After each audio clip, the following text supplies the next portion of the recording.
Hola, soy José Lucho de Jacobo y los saludo de nueva cuenta. Estamos de regreso en estas mesas de análisis en una coyuntura importante. El próximo lunes el gobernador Alfredo del Mazo Maza rinde su último informe como gobernador de la entidad. El 14 de septiembre lleva a cabo la toma de protesta de Delfina Gómez Álvarez como primer mujer gobernadora de ese estado, pero además la llegada de un partido distinto al PRI, Morena y el movimiento que la respaldó electoralmente. Y he convocado nuevamente a 4 expertos, ustedes lo conocen, con destacada trayectoria en el Estado de México. Y bueno, vamos a ir conversando en las próximas semanas sobre el escenario ya electoral hacia el 2024. También estamos en medio de definiciones importantes a nivel nacional.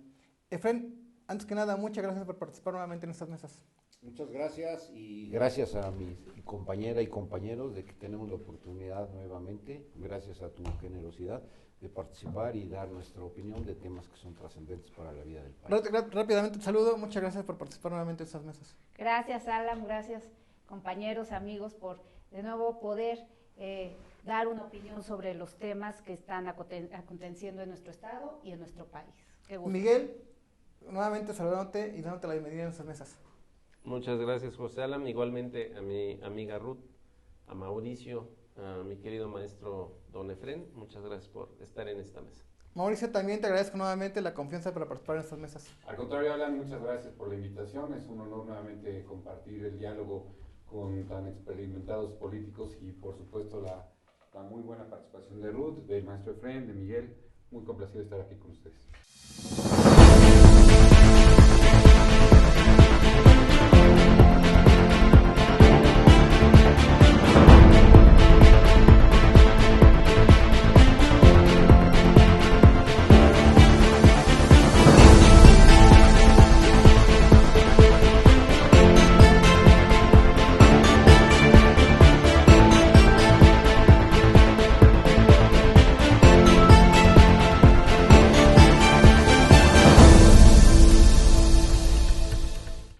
Mañana, en el Congreso del Estado de México, en la 61 legislatura, se tiene programado que se lleve a cabo la revisión y posible aprobación de una iniciativa de reforma a la Ley Orgánica de Administración Pública, que esto marcará pues el inicio del nuevo gobierno, con una nueva organización del gabinete estatal, y bueno, habrá quien tenga una crítica sobre lo que se va a aprobar, y otros que justifiquen pues el nombramiento de 16 secretarios en el Estado de México.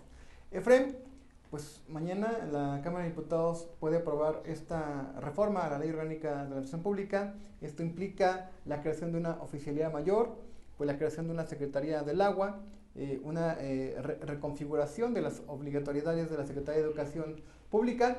Hay aparentemente una discusión pública, quizá no ha penetrado tanto en la opinión pública y quizá habrá muchos mexicanos que ni siquiera estén enterados de lo que está aconteciendo en el Estado de México. ¿Cómo observas este escenario? En primer lugar, yo creo que es un esfuerzo importante de la fracción de Morena y de sus aliados por poder dotar a la nueva administración pública estatal de elementos que le permitan garantizar un más oportuno, eficaz y eficiente cumplimiento de sus responsabilidades. Y yo creo que hay cosas sobresalientes, como la creación de la oficialía mayor, que finalmente la función de administración se tenía en la Secretaría de Finanzas, pero se rescata porque en alguna época anterior alguien tuvo la idea de concentrar todo eso y es más sano desde todos los puntos de vista político y técnico que uno controle ingresos y egresos y el otro controle la aplicación del gasto. Y si se logra, como parece ser que los trabajos están encaminados a ello, de que la oficialía dependa de la gobernadora, yo creo que será un éxito esa parte. La Secretaría del Agua también me llama la atención, y yo creo que el tema del agua es determinante, y si se le va a dar un enfoque técnico, si se da la preservación de CAEM como entidad técnico-fiscal vinculada con la Conagua, yo creo que también puede ser algo sobresaliente para atender las diferentes condiciones que se dan en el Estado. Hay municipios con organismos operadores de agua, pero hay comités de agua en otros lados. Y lo más grave es que el agua está llegando mal o no llega. Entonces creo que eso puede representar una visión de esperanza. Hay otros ajustes importantes. Señalabas el caso de educación. El Consejo Mexiquense de Ciencia y Tecnología, que actualmente está ubicado en finanzas, para mí es un error, pues porque simple y sencillamente, y lo voy a decir con la sencillez que pueda estar a mi alcance, por mi arrogancia natural, yo creé el Consejo Mexiquense de Ciencia y Tecnología por indicaciones del gobernador Montiel, y la vinculación de la ciencia, la tecnología y la innovación, pues es natural con la educación superior. No puede entenderse de otra forma, independientemente de que su visión es transversal. Pues, ¿por qué? Porque cubre todos los campos de la ciencia, de la tecnología y de la innovación. Entonces yo creería que se fortalecería de manera importante que se quede sectorizado en educación. Y finalmente, para no extenderme, porque hay muchos temas por ahí, yo creo que vale la pena, ¿sí?, apostarle a que la legislatura tenga las condiciones, la serenidad y la visión técnica para entender que me parece que la gobernadora con esto marca la pauta para un proceso de modernización administrativa que inicia por la estructura de un gabinete, pero no acaba ahí. Y ahí es en donde otra de las acciones que se están dando, recuperar la Consejería Jurídica y no tener una mal llamada Secretaría de Justicia y Derechos Humanos, cuando los dos términos confunden. La justicia, bueno, puede corresponder o debe corresponder a la visión de otro poder, y derechos humanos, pues hay un organismo autónomo. Más bien hay que entender que la Consejería Jurídica es la representación del Poder Ejecutivo. Claro. Ruth, los ciudadanos están interesados en una nueva organización del gabinete. Este mensaje, ¿cómo lo observan los ciudadanos? ¿O crees que realmente ni siquiera están al tanto? ¿Y esto cómo marcaría el inicio de un nuevo gobierno? El gobierno de una mujer, pero más allá de temas de género, es el primer gobierno de un partido distinto al que por más de 94 años gobernó la entidad, pues, considerada por muchos sectores la más importante del país. ¿Cuál es tu opinión?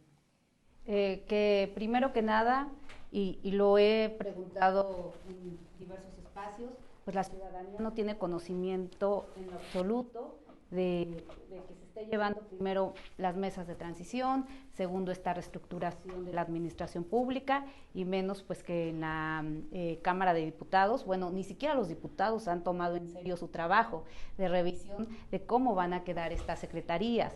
Los diputados estaban pues más en sus días de vacaciones, diputados, diputadas, que en la concentración de cómo se va a dar este nuevo gabinete. Y es entendible. Yo no veo que en Cámara de Diputados se vayan a oponer. Han trabajado muy bien el PRI y Morena. No han sido obstáculo ninguno ni el otro, porque sigo sosteniendo, traen acuerdos por lo obscurito, debajo de la mesa, y considero que es importante tocar dos temas. Uno, mientras no hay conocimiento de la ciudadanía, hay mucha incertidumbre en las y los trabajadores que están en gobierno del Estado, quienes son administradores, administradoras públicas, con esa incertidumbre de saber qué va a pasar una vez que se dé este cambio de gobierno. Aunque la gobernadora electa ha dicho que no se preocupen, que van a respetar los derechos laborales, pues definitivamente sabemos que cada que hay un cambio de administración, sin independencia de que sea de otro color, con el simple hecho de que sean distintos equipos de gobierno, eso hace que haya cambios. Entonces, habría en verdad que revisar esto, porque ojalá que quienes asuman estas nuevas funciones lo hagan con el conocimiento de lo que hacen, que tengan probada una experiencia y que no se cumplan solamente pues ahí promesas de campaña. También lo que veo relevante es que al ser una mujer gobernadora, que además ha dicho que su gabinete va a ser integrado mitad y mitad, de hombres por un lado, mujeres por el otro, pero pues en estas mesas de transición lo hemos visto en las imágenes, siguen siendo mesas de hombres, dominadas por hombres, y salvo los temas que siguen siendo menos relevantes, y menos relevantes porque son los que presupuestalmente tienen menor relevancia, hay una mujer dentro de su equipo. No quiero augurar pues malas noticias, pero habrá que ver qué secretarías son designadas a mujeres donde sí hayan recursos, donde sí tengan dientes y no vayamos a ser de nuevo las mujeres utilizadas de ornamento, pues para donde se ve bonito, pero no se toman decisiones y no se tiene poder. Así que vigilantes debemos estar de esta nueva administración. Mauricio, allá en el Valle de México, ¿cómo se está observando este escenario en el Estado de México? El próximo lunes el gobernador Alfredo del Mazo rinde su último informe. Habrá que ver cuál es el protocolo, quiénes son los asistentes, qué mensaje da. Pero de inmediatamente, pues en los siguientes 10 días se da la toma de protesta de Delfina Gómez Álvarez. Ha habido, como ya se comentó en esta mesa, mesas o reuniones de transición. Ha habido presencia del Partido del Trabajo, ha habido la presencia del Partido Verde.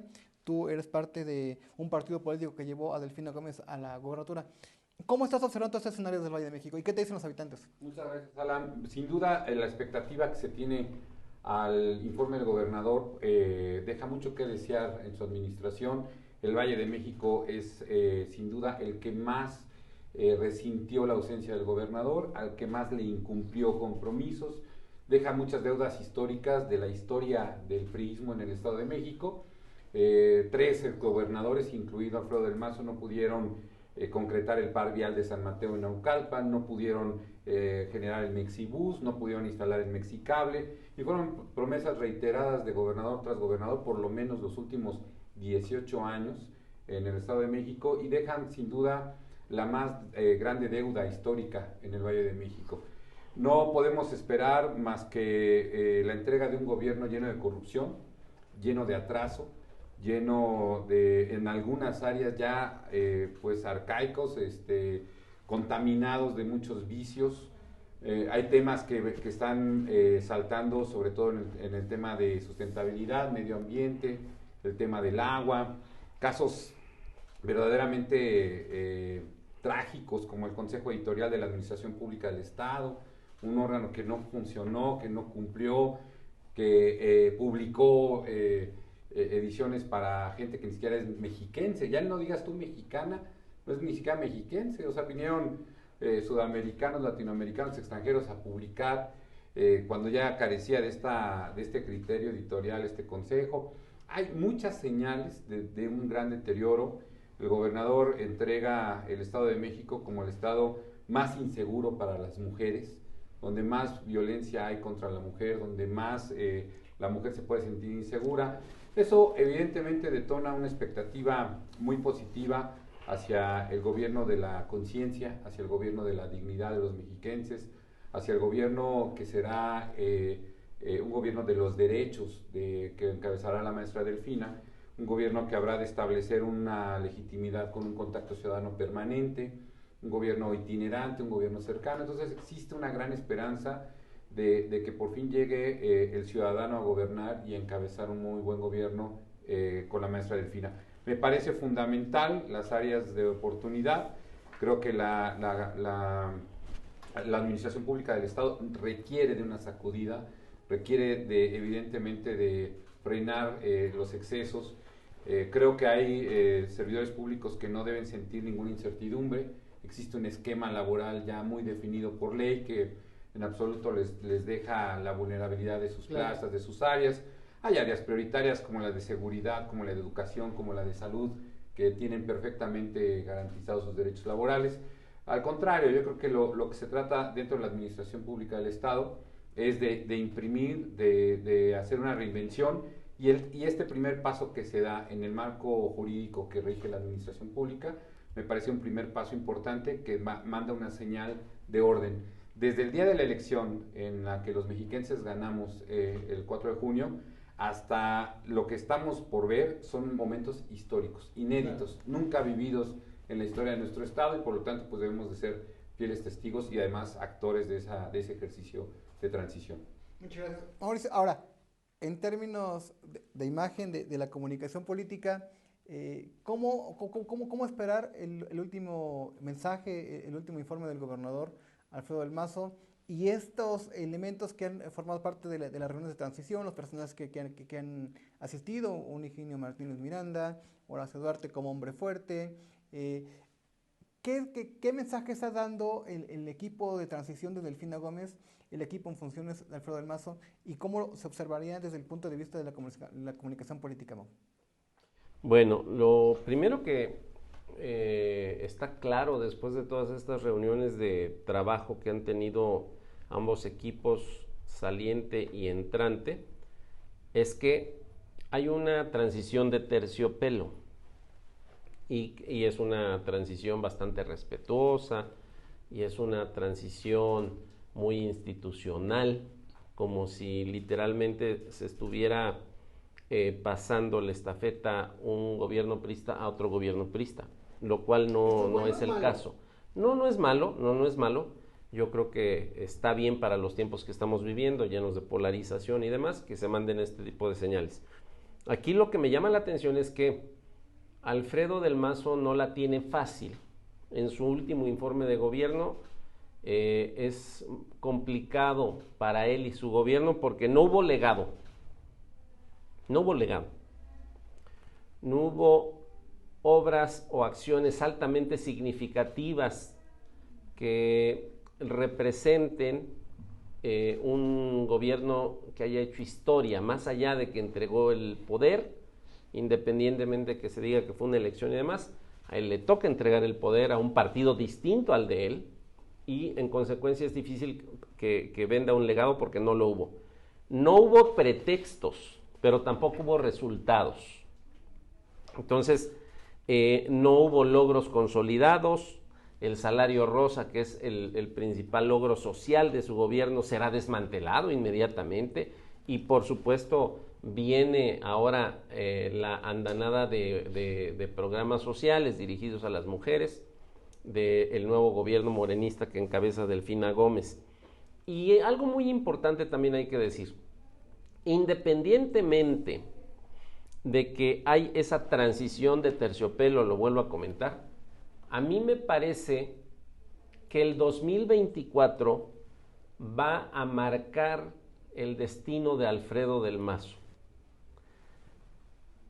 Es decir, que Alfredo del Mazo, si es necesario que le busquen algo y si le encuentran algo, lo van a perseguir. Si es necesario para Morena en el 2024, en un contexto nacional, en un escenario nacional.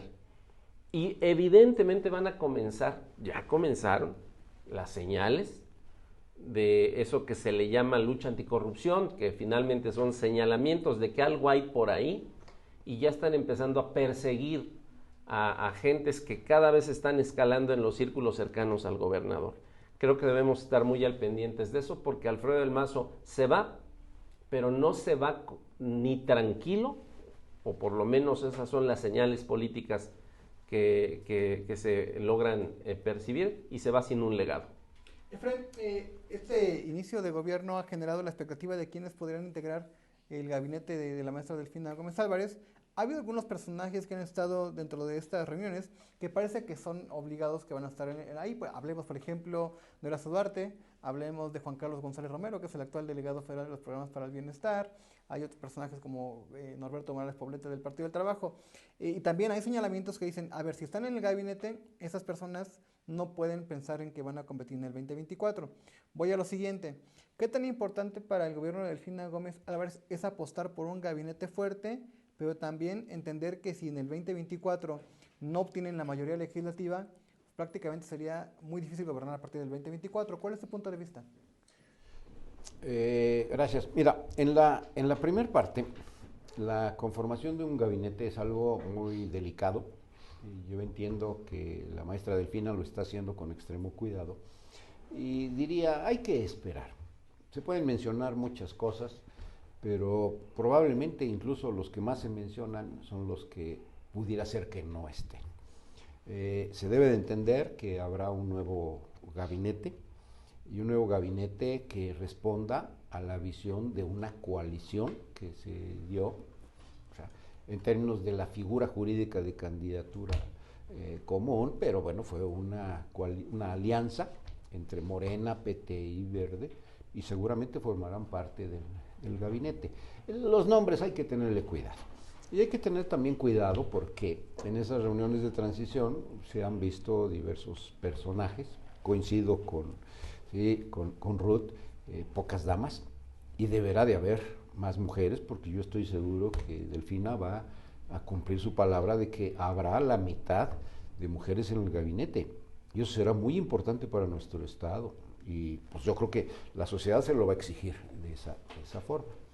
La otra cuestión, evidentemente, el proceso concurrente 2024 pues ya arrancó, y obvio es que la integración de un gabinete y la sustitución, el refresco de las posiciones burocráticas de la administración, pues es también más sano.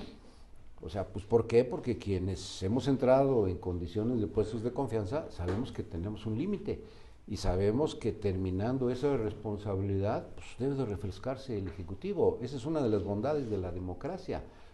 También entiendo, hay que buscar la prevalencia y habrá que explorar nuevas formas de carrera civil, porque la que teníamos no funcionó, ni en el gobierno federal ni en otros estados. Pero debemos garantizarle que exista la solidez en la formación, en la preparación del nuevo aparato gubernamental. Y la parte política, pues seguramente se va a ir entreverando, porque ya arrancó. Claro. Ruth, recordemos que en el 2017 Alfredo del Mazo llegó con una gran expectativa, representaba pues, la marca del Mazo, un abuelo, un papá gobernador, el empuje de la presidencia de la República. Hoy, Delfina Gómez Álvarez todavía no rinde protesta y ya hay mucha expectativa de que es un partido hegemónico, la fuerza del presidente ahí está, un 60% de aprobación de acuerdo con el periódico Reforma. Pero esto podrá cambiar en el 2024, es decir, si en el 2024 Morena, PT y Partido Verde no obtienen mayoría, ¿estarían complicaciones Delfina o pase lo que pase en el 2024 su gobierno puede seguirse viendo con mucha expectativa? Bueno, lo primero sería pensar que cómo llega Morena. Yo no estoy pensando ni en el que lleguemos al 2024 y que no logre una mayoría, sino desde este momento Morena pues se caracteriza por ser golpeador entre ellos mismos. Lo vemos, pasa la elección, ganan una elección y pues empiezan a chocar los grupos de poder entre los de Higinio contra los de Horacio. Horacio busca a los que fueron los operadores municipales que trae Higinio, que va, es más Higinio por ellos a otros partidos políticos, y ya Horacio ya les dice, no es con Higinio, es conmigo, con el que se tienen que entender. Entonces las dificultades de la gobernadora electa ni siquiera están afuera, están dentro de su partido mismo.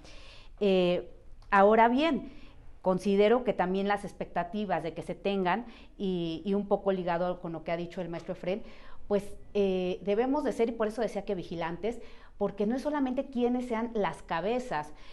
Con esto quiero decir que quienes queden como secretarias o secretarios, habrá que ver quiénes quedan en las coordinaciones administrativas. Si algo me ha tocado como mujer vivir es la simulación, donde anteriormente pues existió a las Juanitas, pero eso también existe dentro de la administración pública, donde ponen cabezas de mujeres, pero abajo le ponen a los hombres que son los que controlan los dineros y ya no te dejan hacer nada. Así que vigilantes en ver cómo va esa estructura, porque también hay que ver otro punto importante. Como nunca hemos visto un mensaje donde la gobernadora electa va a reuniones a Palacio Nacional con el presidente. Claro. Eso de entender que el que le está marcando la línea de cómo se va a trabajar en el Estado es el propio presidente de la República. Y no con ello, pues también los recursos económicos del Estado de México a dónde van a ir a dar. Así que para septiembre, pues lo que estoy esperando también es que muchos de los que lleguen aquí a los cargos importantes, pues no sean ni siquiera mexiquenses, vengan algunos de gobierno federal, de algunos otros estados, y no porque dé escozor que no provengan de aquí del Estado de México, sino saber a quién le van a rendir cuentas, si a la gobernadora electa o al presidente de la República. Considero que son también puntos importantes a los que hay que estar atentos, atentas y observando, porque somos mexiquenses. Claro. Mauricio, ¿tú ves esta posibilidad de que si en el 2024 el resultado electoral del Estado de México no le favorece a Morena, PT, Partido Verde en términos legislativos, ¿podríamos ver una realidad distinta de las efectivas que hay sobre el gobierno de Delfina Gómez? No, son dos temas muy diferentes, ¿no? Es decir, la tarea político-electoral de la gobernadora ya concluyó, ya ganó, con una votación superior a los 3 millones, evidenció el fracaso electoral del PAN, con la reducción que tuvo, evidenció el fracaso electoral del PRI, evidenció el fracaso electoral del PRD, del Frente, la ausencia del Movimiento Ciudadano, que ahí no hay ni espacio para mujeres ni hombres para participar. Bueno, es más, no participan en los procesos electorales. Esa tarea ya concluyó. A partir de que ella tome protesta, asume ella evidentemente la capacidad, el liderazgo político de un gobierno que tendrá necesariamente que alinearse a resultados electorales, pero ya no son propiamente parte de una calificación a su gobierno, a lo que ella está haciendo. El proceso de ir controlando la gubernatura y de ir controlando el Estado y asumiendo y aplicando los programas y la tarea de gobierno es un proceso que lleva tiempo. Abatir un rezago que tomó 92 años al PRI heredarle al Estado no es sencillo, ni es un proceso que va a concluir en los primeros 8 meses de gestión. Al contrario, es un proceso de cimentación, de control, de ir desmantelando, porque ahora una vez que se asuma el gobierno, habrá que ir desmantelando todo ese sistema político que en 92 años se enquistó en los intereses, evidentemente los grupos de poder, los grupos fácticos que existen en el Estado, habrá que revisar y habrá que irlos desactivando. Esa es una tarea que a ella le toca como gobierno, el partido que encabeza Marta Guerrero, que encabeza Norberto Morales, Pepe Coutolen, ellos tienen una tarea y en su momento tendrán que dar los resultados y la obligación de ellos es buscar los mejores perfiles para darle a la gobernadora una mayoría en la Cámara de Diputados local, para el proyecto nacional abonar el mayor número de distritos federales ganados, nuevamente repetir el triunfo en las senadurías y evidentemente en las presidencias municipales recuperar los municipios donde hoy malgobierna el prianismo y evidentemente sostenerse en los gobiernos que actualmente gobierna Morena. Es decir, son una tarea completamente desvinculada. No dudo que en algún momento parte de la retórica y de la propia narrativa quieran vincular la responsabilidad electoral de la maestra Delfina, pero ella estará en su tarea de gobierno y estará en su tarea de hacer funcionar este Estado para los mexiquenses. Miguel, números fríos. Recordemos que la que gana Delfina sí es un gran triunfo en lo electoral, en lo político, pero en resultados, poco más de medio millón de votos para un estado como el que significa esto. Hay una línea ascendente, de acuerdo con los impulsores del Frente Amplio por México, de que Xóchitl Gálvez puede crecer el tema de una posible participación del Movimiento Ciudadano, reforma le da el 12%. Estamos exagerando en que en el 2024 podría obtener una mayoría legislativa PRI-PAN-PRD o que está obligada Delfina Gómez a tener control legislativo. ¿Es algo irrelevante o sí hay que tenerlo en el escenario y Delfina Gómez debe tenerlo en el escritorio como algo prioritario? Bueno, lo primero que debemos comentar, y yo antes de llegar a este punto de los números, que por supuesto ya traemos nosotros una proyección inicialmente de los diputados federales de mayoría y algunos acercamientos hacia lo local. Hay que decir que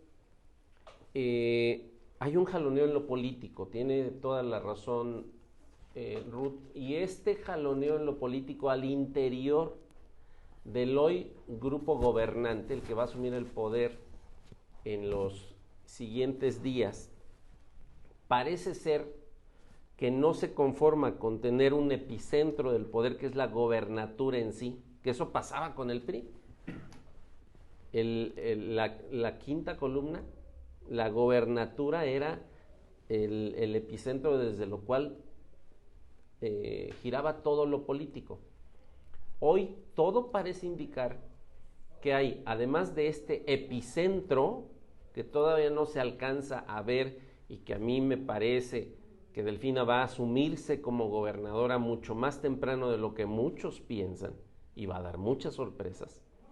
Me parece que se están creando 3 centros de poder alternos a la gobernatura.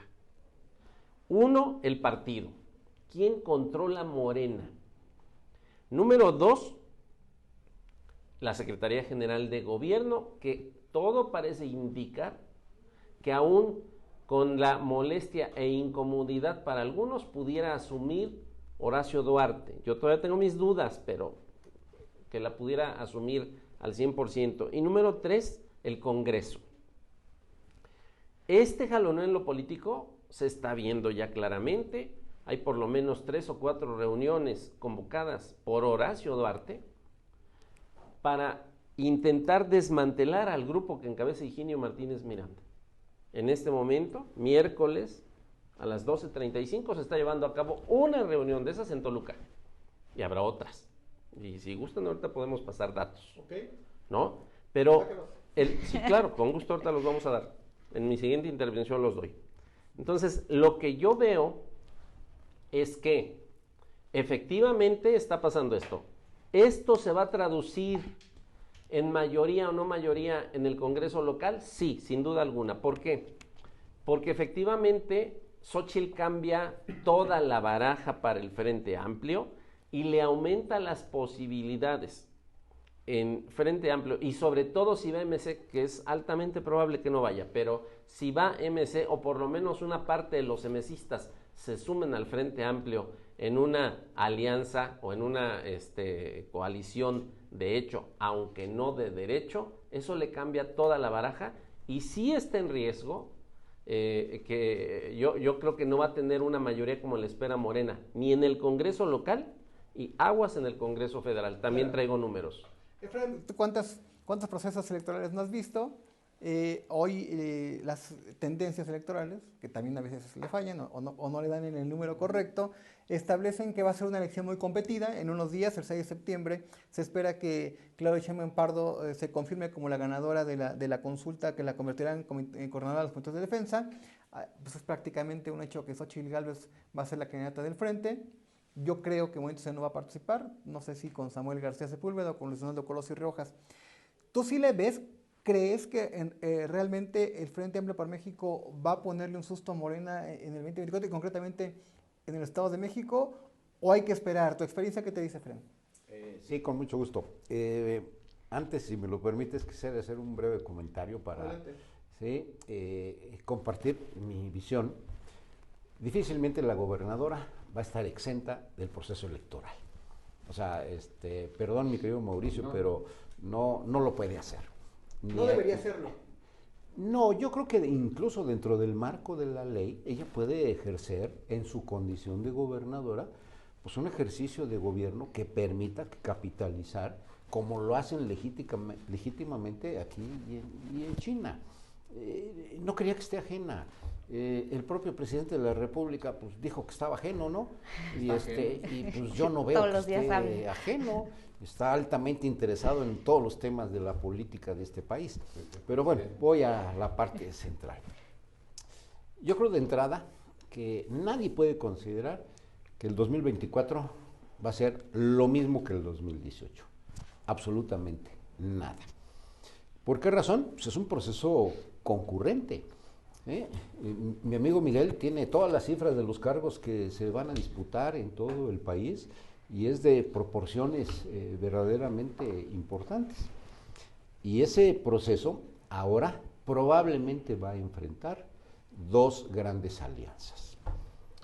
La alianza que, entre otras cosas, en septiembre definirá su candidata, que yo creo que lleva una gran delantera ahí Claudia Sheinbaum, y por el otro lado, una candidata que seguramente también será Xóchitl, a pesar de los manoseos que están haciendo algunos y a pesar que todavía se quieren ejercer actitudes no apropiadas con un partido que necesita oxígeno. Habrá esos dos. Me preocupa que Movimiento Ciudadano pues ya está dividido. Movimiento Ciudadano debió de haber jugado en el 21, no juega y ahora enfrenta una división. Y esa división yo creo que va a dejar resultados no convenientes.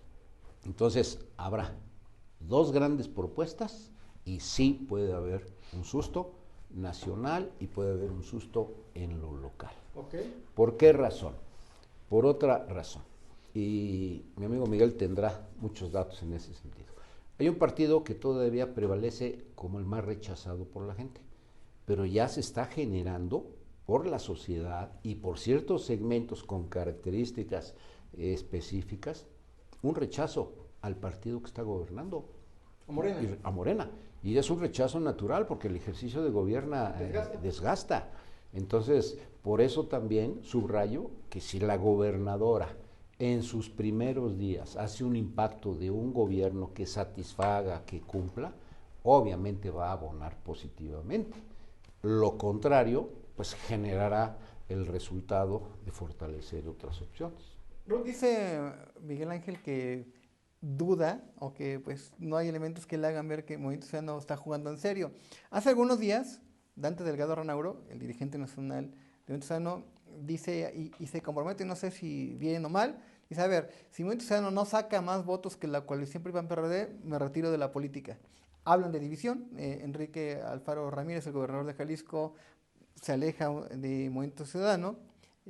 Hay presiones hacia que Samuel García Sepúlveda, el gobernador de Nuevo León, asuma la candidatura presidencial. Un tercer actor, Luis Donaldo Colosio Riojas, el presidente municipal de Monterrey, entre que sí, entre que no, entre que saber que no presionen manos externas al partido de Movimiento Ciudadano. Tú estás dentro, eres presidenta del Consejo Estatal, platicas con otros actores. ¿Sí ves realmente el ánimo de un partido de Movimiento Ciudadano con ganas de participar en este proceso? Y sobre todo, ¿sí crees que realmente tenga las posibilidades de ser la segunda opción política en el 2024? Pues lo principal hay que mencionarlo. Yo no sé qué están viendo, ¿no? Con qué lentes también están viendo a Movimiento Ciudadano. Primero, porque va a participar en una elección a presidente de la República, a senadores, diputados federales, locales, presidentes municipales, gubernaturas, todos los cargos de elección. Pero no solo va a participar, va a ganar. Cuando mencionan que Movimiento Ciudadano está dividido, pues yo no, desde dentro y desde fuera, yo no veo la división. Está ocurriendo lo que nunca en Movimiento Ciudadano, sí, porque hemos crecido como nunca. ¿Y a qué me refiero ocurriendo lo que nunca? Está más vivo que nunca. Cuando el gobernador Alfaro menciona en una posición, y lo dijo personal, de que no seguirá en la vida pública, y su opinión respecto a las decisiones que se toman en Movimiento Ciudadano, lo único que nos muestra es que hay democracia en Movimiento Ciudadano. Se vale disentir, se vale no estar de acuerdo, se vale expresarlo, pero también quienes dan vida a Movimiento Ciudadano en Jalisco lo han expresado. Ellos no quieren división. Ellos siguen construyendo, siguen trabajando en el proyecto de Movimiento Ciudadano. No nos asusta. En Movimiento Ciudadano no nos asusta que haya opiniones, qué bueno que existan. Y además está ocurriendo lo que nunca, porque hoy tenemos como posibles candidatos a Luis Donaldo, a Samuel, a Álvarez Maínez, el propio senador Dante Delgado, la senadora Indira Kempis de Nuevo León expresó ya su deseo de participar. Hay hombres y mujeres queriendo participar. Que sí entendemos, pues se ha querido vender una narrativa de si Movimiento Ciudadano no se suma al frente con PAN, PRI, están traicionando al país y a la democracia, ¿no? O si no se va con Morena. Yo no creo, no concibo un México donde solo tengamos dos opciones, una con los malos y otra con los peores. Así lo vemos en Movimiento Ciudadano. Nosotros estamos trabajando en una ruta donde estamos respetando la ley, porque no han iniciado las campañas, aunque ya estamos en campaña. Oficialmente se inicia en septiembre y hemos sido respetuosos de la ley. Nosotros sí estamos preparando un proyecto de nación, con visión de futuro, con visión de ofrecerle un proyecto a México. Y se ha dicho en repetidas ocasiones, lo de menos son los candidatos. Lo más importante es un proyecto del cual en este momento carece tanto PRI, PAN como Morena, porque lo único que a ellos les interesa es el poder por el poder. Y en la siguiente intervención, pues mencionaré también qué es lo que nosotros sí estamos realizando. Mauricio, ya está el 2024 encima. En los ayuntamientos, tú eres el regidor de Naucalpan. ¿Están pasando al 2024 o están tratando de resolver lo que no han podido resolver con el caso de Naucalpan? Sin duda ya el accesorio sigue la suerte de lo principal, entonces el esquema nacional necesariamente influye y marca el ritmo en toda la política. Los cabildos no se pueden extraer, son netamente políticos, son foros políticos.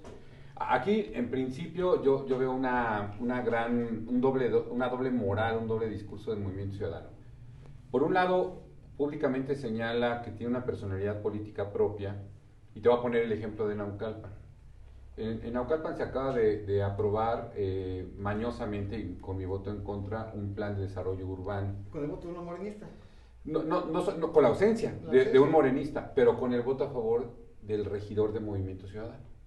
Es decir, en el discurso, en la narrativa, Movimiento Ciudadano le hace el feo al PAN y al PRI y al PRD, pero en los hechos, y ahí están las actas de cabildo, todos le votan a favor. Es decir, hay un maridaje, hay un compromiso, están entregados los regidores de Movimiento Ciudadano al PAN, al PRI y al PRD, y eso es evidente, están los votos, están las actas, está la evidencia en el video, y evidentemente en política no podemos ser ingenuos. Vamos a ver... No hay casualidades. No hay casualidades. Es decir, ya es un escenario, ya es una alineación compacta hacia lo que va a ser justo en el terreno electoral en el 24.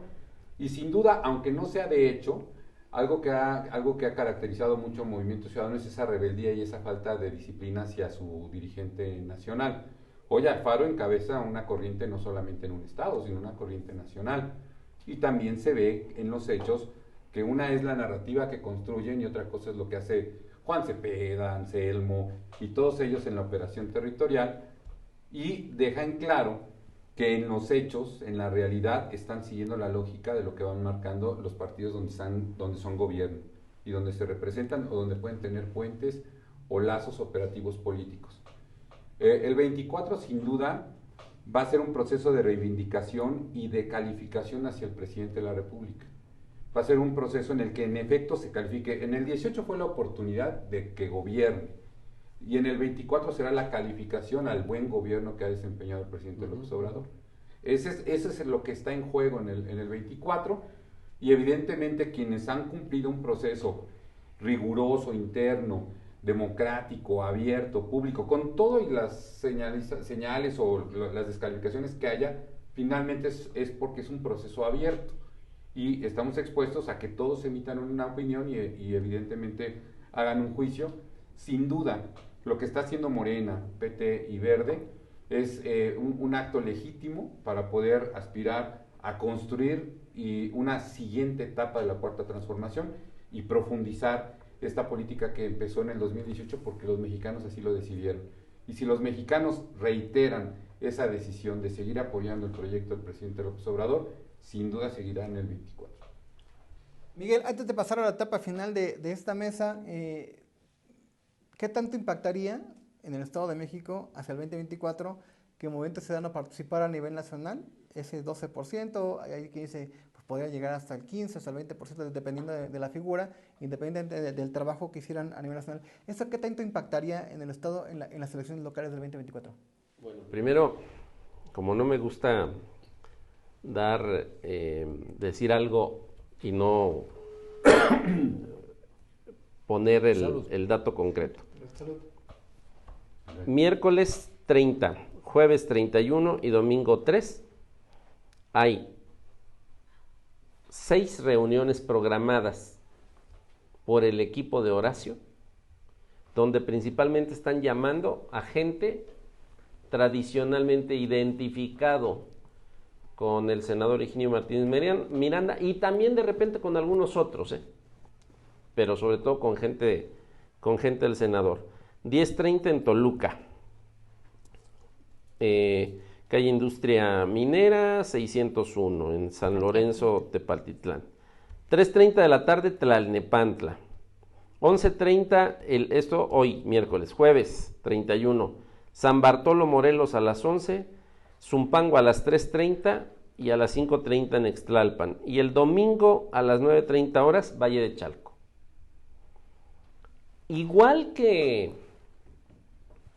podrá decir Mauricio, no, es que también nosotros vivimos una democracia, ¿no? Al interior del movimiento. Sí, igual que lo comento. Ahora se llama democracia. Igual que lo comento con mi compañera y amiga Ruth. Sí, es una democracia con fisuras y de pronto con fracturas. Lo que pasó con MC, hay que dimensionarlo, hay que decirlo claro. Sí, por supuesto, se reconoce que defienda la camiseta. Pero lo que pasó con MC en Jalisco, literalmente, es una fractura. Que están tratando de hacer operación cicatriz para que lo que MC Jalisco le representa a MC Nacional no ocasione un cisma mayor, sí. Pero ahí está claro que Alfaro, con lo que traiga o con lo que no traiga, es altamente probable que tome acuerdos políticos en contra de Dante Delgado, que desde mi punto de vista tiene una lógica muy simple. Él quiere convertirse, no está pensando en el 24 en ganar, no lo está pensando en ganar. MC no es un partido nacional. Hoy MC a nivel federal solamente ganaría literalmente 8 distritos federales, 8, principalmente en Jalisco y aguas con el cisma. Y si va con el Frente Amplio, ganaría 18, pero no es un partido nacional. Con gusto le pasamos lo que ya traemos, ¿dónde está la fuerza de MC? La fuerza de MC. Sí, el mejor candidato. A todos. Con gusto. El mejor candidato hoy para MC es Samuel García. Pero Samuel García, por supuesto, sería quien elevaría más la votación. Hoy MC está en 7%, hoy, de salida, de saque. Con Samuel García sí se puede ir hasta 12, 13, 15%, dependiendo del tipo de campaña que haga. Solo que el país no es Nuevo León. Nuevo León tiene otras características totalmente diferentes, y en algún momento lo comentamos. Y por otra parte, a MC le toca, lo voy a decir, hoy MC es el partido spoiler. El spoiler en una contienda es el partido que no puede ganar por sí mismo, pero que con lo que trae puede hacer ganar a un bloque o a otro bloque. Porque ese es el papel de MC. Hoy MC puede hacerla de tonto útil de Morena o puede hacerla de voto útil del Frente Amplio. Pero lo que está claro es que su líder hoy está cometiendo errores de juicio, de cálculo, de previsión y de disposición política, que seguramente le van a costar. Pero él, sin duda alguna, lo que dice es: yo voy a sacar más votos que el Frente Amplio. No hay manera. Si no me retiro de la política. Si no me retiro de la política. Literalmente hay 69.546 secciones electorales. Ojo, 69.546 secciones electorales hoy reconocidas a nivel nacional. Literalmente. Y hoy MC ganaría 2.780 secciones electorales, solo.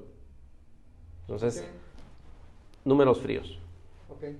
Efraín, pues para ir concluyendo esta mesa, ¿qué podríamos, con tu experiencia, esperar que suceda de aquí quizás en las próximas 2 semanas, en lo local como en lo nacional, tomando en cuenta los escenarios que ya planteamos desde el inicio, cambio de gobierno y pues que cada día se van acelerando más los movimientos electorales hacia el 2024? Muchísimas gracias. Totalmente de acuerdo con Mauricio de que habrá una consecuencia natural del proceso 24 federal en lo local. Eso es absolutamente. Segundo, y con todo respeto por la convicción y la vehemencia de Ruth, el Movimiento Ciudadano no tiene ninguna posibilidad de ganar la presidencia. Ninguna posibilidad. En las cuentas que nosotros hemos realizado, etcétera, y estas que se dan, no hay esa posibilidad. Y viene un poco a mi memoria el 2017. Solamente dejo la pregunta en la mesa para no abusar del uso del tiempo, pero si no hubiera participado Movimiento Ciudadano con Juan Cepeda hace 6 años... Fue PRD. ¿Perdón? Por el PRD, otra cosa hubiera pasado. O sea, en ese momento, sí, los votos ahí se movieron. Y yo creo que esa dinámica se puede repetir, ¿sí? Ujú. En el 24. Muy bien. Ruth, pues hay muchas alusiones personales. De entrada, abonar al análisis que se ha establecido que quizás la postura de Enrique Alfaro Ramírez, más allá del 2024 y de los planteamientos que hace Miguel, su interés es que lo que se alcanza a ver es que no quiere que Pablo Lemos, el presidente municipal de Guadalajara, se convierta en el candidato a gobernador porque él traería otra opción y esto lo ha motivado a desplegar un discurso nacional. Por otro lado, Colosio no ha dejado claro si le va a entrar a la contienda porque se entiende que una de las fortalezas del gobierno de Samuel García es que lo está ayudando el presidente López Obrador con todas sus letras. Tiene frente a sí un Congreso dominado por PRI, PAN y PRD que en diversos asuntos lo ha obstaculizado y claro que Samuel entraría si el presidente le dice pues éntrale, ¿no? ¿Cuál es tu punto de vista en este escenario y qué esperar en las próximas semanas? Que por alusiones personales espero tener el suficiente tiempo Ahora me das los porque 3 hay minutos de cada quien. y quiero llevarlo con orden para no perder las ideas. Primero, afortunadamente la política no va haciendo, como reiteradamente lo dice nuestro dirigente nacional, y no son números fríos, afortunadamente, porque esta misma discusión y palabras la escuchábamos mucho cuando Samuel se postula como candidato a gobernador en Nuevo León. Bueno, de entrada iba en el 4º lugar, ¿no? Entonces, y hoy es gobernador, afortunadamente, pues bueno, la política va haciendo. Pero en este orden quiero contestar primero lo que menciona Mauricio, porque es muy arriesgado cuando se habla de regidores para cualquier partido político. Primero porque habría que conocer la vida interna del partido político. Para nosotros era importante que se diera un voto en contra en el municipio de Naucalpan, pero mejor que él debería de saber que una vez que asumen el cargo, pues son también dueños de su decisión. Ejemplo, Toluca.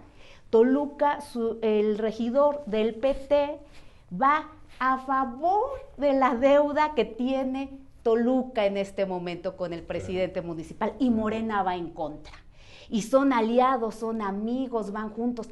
Qué terrible ver esos casos. Por eso digo, en el caso de los regidores, yo no perdería el tiempo en acusar a algún partido político porque son individuos, son personas, tienen el cargo y no se les puede retirar una vez que llegan. Pero bueno, esas son dentro de las contradicciones que se tienen en su propio partido. También diría, cuando existe esta narrativa de que no es posible ganar, de que no va a cambiar, porque ahorita los números están de esta forma, también es que no hemos entendido que el 24 nos va a poner a prueba a todos, que hay una realineación de fuerzas políticas, porque el país nunca ha enfrentado una elección donde hoy van juntos, por ejemplo, el PAN y PRI, donde nos siguen mostrando una simulación una y otra vez. Entran a un proceso donde se supone va a haber una encuesta, no llegan al final, ya quieren bajar una competidora. Lo único que están jugando son sus intereses. ¿Qué están negociando? Sus plurinominales, sus lugares en las diputaciones, en el Senado. Es a lo que juegan, no a ganar. Y cuando también aquí Mauricio menciona que los que viven una total democracia es Morena, es la falsedad más grande. Son los que más han violado la ley. ¿Por qué? ¿Cuántos espectaculares vemos? ¿Cuánto recurso público? Nadie nos ha explicado de dónde ha salido tanto recurso para llevar unas campañas de sus corcholatas. Nadie. Es recurso público y es recurso de los mexicanos y las mexicanas. Eso es simulación, eso es violación a la ley. Y nosotros en un camino donde transitamos, 1, respetando la ley, respetando las fechas electorales, pero 2, sin hacer ningún proceso interno, el Reforma nos da 12 puntos. Sin iniciar la campaña nos da 12 puntos. Claro que pensamos en ganar. Decir que no somos un partido nacional, pues también es un absurdo. Tenemos representación en todo el país. Estuvimos a punto de ganar también Campeche. No solo gobernamos Nuevo León, Jalisco, sino a punto de ganar Campeche. Y los números que a nosotros nos sustentan también son todo el rechazo que hay, sí, para el PRI, pero también el rechazo que hay para Morena. Al menos a mí me toca platicar con las personas, y las personas me dicen que Movimiento Ciudadano no se vaya en alianza con PRI y con PAN, que lleve candidato propio, sí, porque las personas también merecen tener una tercera vía, tener una tercera opción. Y estoy segura que si el hombre o la mujer que vaya va al lado de la ciudadanía, que hoy todos los partidos tradicionales se han olvidado de la ciudadanía, solo simulan, y nosotros haciéndolo, por supuesto que tenemos todas las posibilidades para ganar. Nosotros no simulamos. Hemos tomado decisiones de no participar en ciertas elecciones, sí, pero hoy tenemos la congruencia, claro, y la seguridad de que lo que dijimos se ha cumplido. 23 gubernaturas perdidas para el PAN y para el PRI unidos. Nosotros solos, claro que podemos ganar. Muy contenta, Ruth. En las últimas horas hay que decir que a nivel nacional se dio a conocer la renuncia de Pedro Armentía, diputado federal por Campeche, al PRI, y se sumó a la bancada de Movimiento Ciudadano ya en un anuncio que hizo Jorge Álvarez Maynés, el jefe de la bancada. Mauricio, pues también ahí un poco de alusiones personales, ¿y qué verías en las próximas semanas para concluir esta mesa, que te agradezco mucho que hayas participado? No, al contrario, gracias, Alan. Es muy claro por lo expresado por Ruth el doble discurso que existe, ¿no? Es decir, si lo hace un regidor de Movimiento Ciudadano, es la autodeterminación del regidor. Pero si lo hace un regidor del Partido del Trabajo, es la indisciplina y el rompimiento con sus compañeros de Morena. No, o sea, hay que ser congruentes y hay que tener el mismo juicio para el mismo hecho. A mí me parece, yo estoy completamente de acuerdo con el voto a favor de Omar. Yo lo hice en Naucalpan, porque ante la situación financiera con la que entregamos nosotros y la que entregó Juan Rodolfo, lo menos que puedes hacer es no ser un obstáculo para poder facilitar el saneamiento financiero. Y es un saneamiento financiero lógico, que no va más allá de los 3 años y absolutamente pagable. Entonces, cada municipio representa una realidad y hay que asumir un compromiso y un deber con los ciudadanos. Cuando eres un regidor que naces de un partido político, te debes a una línea partidista, te debes a una forma de pensar y te debes, por supuesto, a lo que digan los dirigentes. El ex candidato a presidente municipal de Movimiento Ciudadano en Naucalpan, él en sus redes tachando y atacando el plan de desarrollo, y su regidor votando a favor. Entonces es incongruente, es ilógico. Y esta parte de esta consistencia, de este trabajo permanente con los ciudadanos, los que estamos en la Cuarta Transformación, lo ha venido confirmando los millones de mexiquenses, de mexicanos que piensan igual. Es decir, si hubiera una simulación, estamos insultando el juicio social. Todo lo que ha pasado desde el 2018 hasta el 2023 es la contundencia del respaldo social hacia el proyecto de nación que estamos representando y la legitimidad que tenemos en cada uno de nuestros diferentes ejercicios. Hoy las mexicanas, los mexicanos, los mexiquenses en el voto han expresado que la propuesta que más les convence, en la que más respaldan, en la que más creen, justo por todos los elementos que emiten de juicio, es los que estamos participando en la Cuarta Transformación. Es decir, no es hablar a título personal, no es porque yo lo digo, sino porque hay miles de mexicanos que así lo están expresando y así lo están respaldando. En los hechos lo vamos a seguir viendo. Este es un proyecto que nace en el 18, que en el 24 se va a consolidar y que sin duda lo que tenemos que hacer ahorita es acompañar a la maestra Delfina en el ejercicio de gobierno. La democracia no termina eligiendo al gobernador.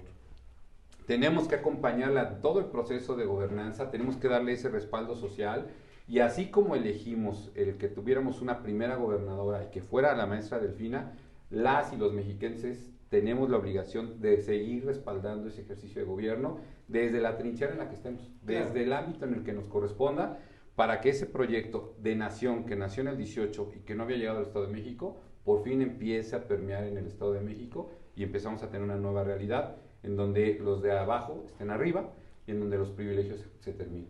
Claro, muchas gracias, Mauricio. Miguel, alrededor de las 3:30 de la tarde se ha convocado en el Comité Ejecutivo Nacional. Alejandro Moreno Cárdenas va a dar un anuncio. Muchos esperan que sea la posible declinación de Beatriz Paredes Rangel en este proceso. Podría ser en sentido contrario porque hay resistencias, aunque se duda por la institucionalidad que caracteriza a Paredes. Si fuera en el sentido de que se confirme la declinación, ¿esto cómo impactaría en el proceso? Tanto que hay señalamientos que critican porque Xochitl Gálvez podría salir ya sin legitimación y se alimentan la narrativa del presidente de la República de que todo estaba pactado y que los sectores económicos alineados a Claudio X González impusieron a Xochitl Gálvez. Y finalmente, pues sus valoraciones finales hacia las próximas semanas. Bueno, lo primero, en diversas reuniones que yo he tenido, algunas han sido públicas y creo que por ahí está mi declaración, cuando Xochitl Gálvez irrumpe y busca en vez de la Ciudad de México la candidatura a la presidencia, yo dije que el camino que llevaba Xochitl Gálvez la llevaba a que literalmente se pudiera convertir en candidata por aclamación, lo que creo que va a pasar. Veo también dos trenes dentro del PRI. Uno, el que trae Alito Moreno y toda la estructura que trae como dirigente, porque evidentemente las firmas que sacó Enrique de la Madrid y que sacó Beatriz Paredes solamente se entienden como parte de la operación política de Alito Moreno. Me parece que Beatriz es una mujer que, de acuerdo con los señalamientos que ha hecho, a pesar de que es totalmente institucional, respetuosa, no se quiso alinear a la forma en cómo está haciendo Alito las cosas, y es altamente probable que si después de que Alito hable con las dirigencias estatales, la gran mayoría deciden abandonar a Beatriz y no hacer la movilización el domingo para Beatriz decline. ¿Y esto qué va a significar? Simplemente que va a salir una candidata fortalecida, va a ser una candidata que sí va a haber tiro con Xochitl, sin duda alguna. Y porque además, otra cosa, Xochitl sí es capaz de romper a una parte de los morenistas que no se sienten tan morenos, y por supuesto ya está visto también a una parte de los emesistas que no van con la línea de su dirigente, que los hay, independientemente de todo. Eso es lo que creo que va a suceder. Por otra parte, hay que decirlo, si son así las cosas, los números que yo traigo es que el Frente Amplio, al final de la contienda, puede evitar que Morena efectivamente tenga mayoría en la Cámara de Diputados Federal. No en el Senado Morena se lleva la mayoría, pero en la Cámara de Diputados Federal, el Frente Amplio con Xochitl Gálvez evitaría que Morena y sus aliados tengan mayoría. Justamente por eso el presidente de la República está apoyando a Samuel García por una razón muy simple, porque el presidente sabe, y los estudios están ahí, que MC con Samuel y el Frente Amplio con Xochitl esencialmente van por el mismo target electoral. Y ese target electoral es la clase media. La mayor parte de esta clase, la que participó en 2018 y le dio la confianza a Andrés Manuel, hoy están arrepentidos en su gran mayoría de haber votado por Andrés Manuel. Ya no están con Morena. Entonces, esa clase media, si no sale Samuel, su única opción va a ser Xochitl. Entonces, justamente el presidente sabe que Samuel le divide el voto de la clase media y necesita a Samuel de candidato. Así de simple. Para que pueda ganar sin problemas Morena. Lo que el presidente quiere es asegurar mantenerse en el poder más allá de ser presidente. Y lo haría perfectamente si Samuel decide participar en la contienda. Eso es un hecho irrefutable. Y por otra parte, yo lo que creo es que para el caso del Estado de México, regreso un poco al Estado de México, me parece que también el presidente ya mandó la señal clara de que va a controlar, que va a dividir la política de las finanzas. La oficialía mayor es precisamente esa señal de alta concentración de la lana. Hagan política como quieran, pero la lana la manejamos desde otro lado. Y justamente es esa señal de control sobre los grupos internos de Morena, y yo lo que sí veo claramente es que en esas posiciones de control político sí habrá políticos locales de Morena. Muy bien. Pero en las posiciones importantes de manejo financiero, no solamente el oficial mayor, todos los coordinadores administrativos, los directores que manejen al interior de las áreas principales, Secretaría de Salud, Educación, Infraestructura, la nueva Secretaría del Agua, no serán políticos locales como titulares de esas áreas de manejo financiero. Está clarísimo. Ok. Brevemente, Fred, si se confirma que se baja Beatriz Paredes del proceso interno del Frente Amplio por México, ¿fortalece, o deslegitima a Xochitl Gálvez? No, por supuesto que la fortalece. O sea, vamos, en el frente es obvio que se ha visualizado desde los acuerdos del 21 que el candidato a la presidencia salía del PAN.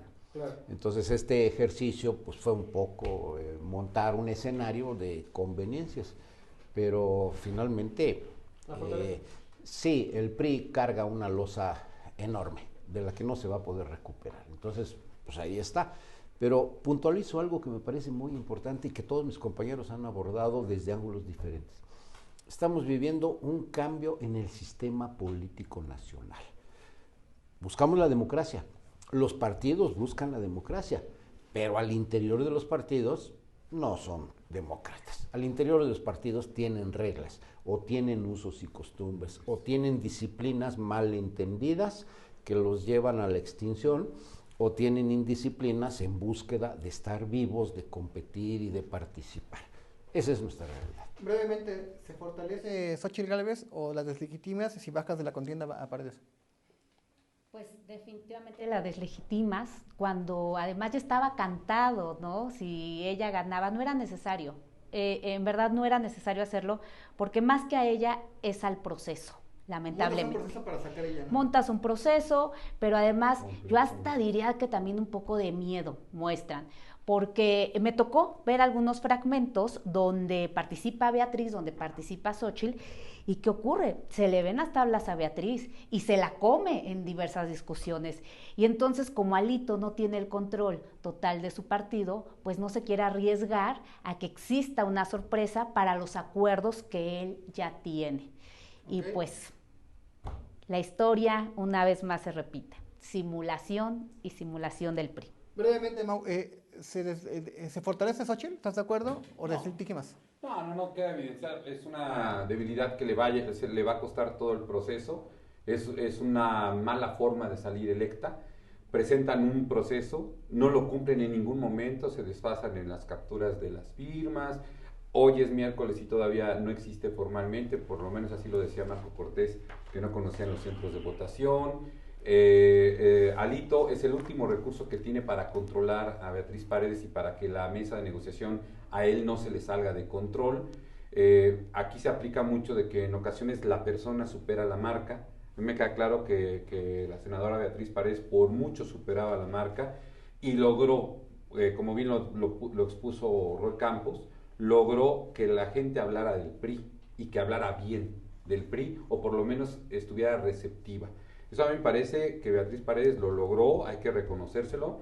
No me parece que se merezca, coincido con toda esta corriente de opinión, no es una forma de tratar a Beatriz Paredes como se le está tratando. Se presentó un proceso que se supone en teoría iba a ser democrático, que había que llegar a una jornada de votación el domingo, incumplen su propio proceso, en ningún momento superan lo que ellos mismos se propusieron y sin duda sale muy debilitada Xochitl para lo que viene. Pues agradezco esta conversación, nos veremos en algunas semanas aquí y pues hasta la próxima.